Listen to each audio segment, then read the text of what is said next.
Assalamualaikum warahmatullahi wabarakatuh. Jumpa lagi dengan Mr. Bamban. Nah, gimana kabar anak-anakku semua? Nah, semoga semuanya pada sehat, ya, mendapat perlindungan dari Allah, ya, kita bisa memanfaatkan kesehatan kita dengan sebaik-baiknya. Oke, kali ini Mr. Bamban mau menyampaikan materi tentang cacar air atau virus varicella. Itu termasuk kategori penyakit menular. Nah, seperti itu. Nah, siapa yang pernah kena cacar air? Nah, siapa yang belum pernah? Nah, kita walaupun sudah pernah ataupun belum pernah cacar air, kita harus mengetahui bagaimana cacar air ini berkembang biak atau menulari orang lain. Nah, sebelumnya kita harus tahu penyakit cacar air itu apa? Ya, cacar air pengertiannya adalah infeksi virus sangat menular yang menyebabkan ruam melepuh seperti gatal pada kulit. Cacar air sangat menular terhadap orang-orang yang belum pernah menderita cacar air atau belum divaksinasi cacar air. Seperti itu. Jadi ini biasanya menyerang anak di bawah usia 12 tahun. Tapi ada juga yang sudah dewasa baru kena karena dulu belum pernah kena. Kemudian cara penularannya bagaimana? Yang pertama yaitu melalui uap udara seperti batuk dan bersin. Kemudian yang kedua melalui air liur seperti makan dan minum bersama. Kemudian yang ketiga melalui kontak kulit seperti gandengan tangan, jabat tangan, berpelukan, seperti itu.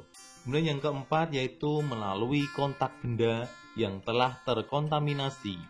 Kemudian yang kelima, dari ibu ke bayi dalam proses mengandung, persalinan, ataupun menyusui. Ya, seperti itu.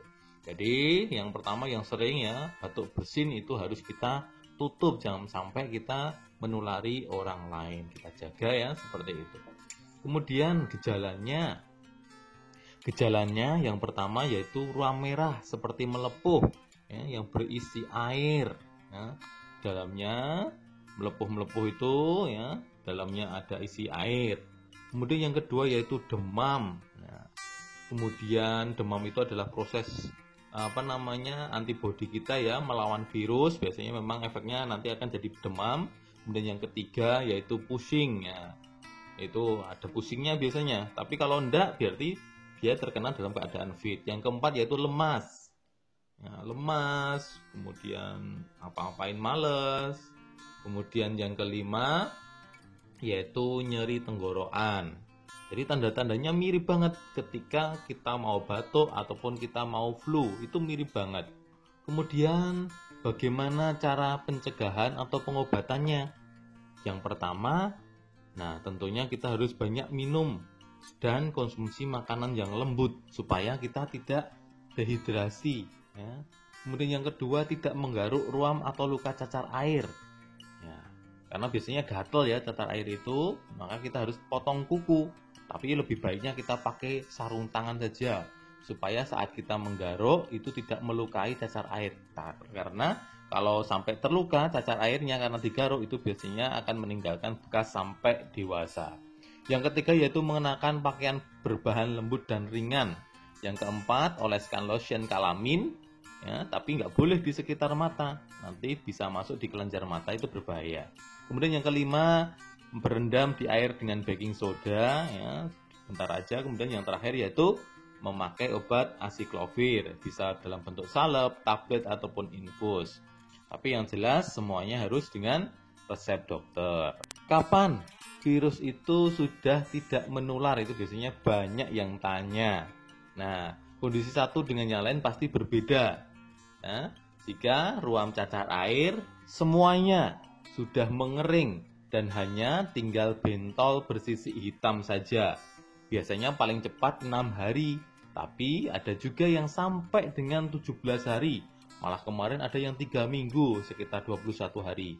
Itu semua tergantung dengan kondisi badan penderita. Jadi apabila kita sudah terkena, kita makan makanan yang bergizi, ya, istirahat cukup, kemudian kita jaga kebersihannya, insya Allah akan cepat sembuhnya. Tapi ada juga yang walaupun sudah sakit malah keluar-keluar lari-lari sehingga keringatnya banyak, gatel, nggak bisa menjaga kebersihannya, itu bisa bikin lama. Oke, terima kasih ya yang sedikit ini, semoga bisa bermanfaat. Sekali lagi jaga kesehatannya, semoga kita sehat selalu. Wassalamualaikum warahmatullahi wabarakatuh.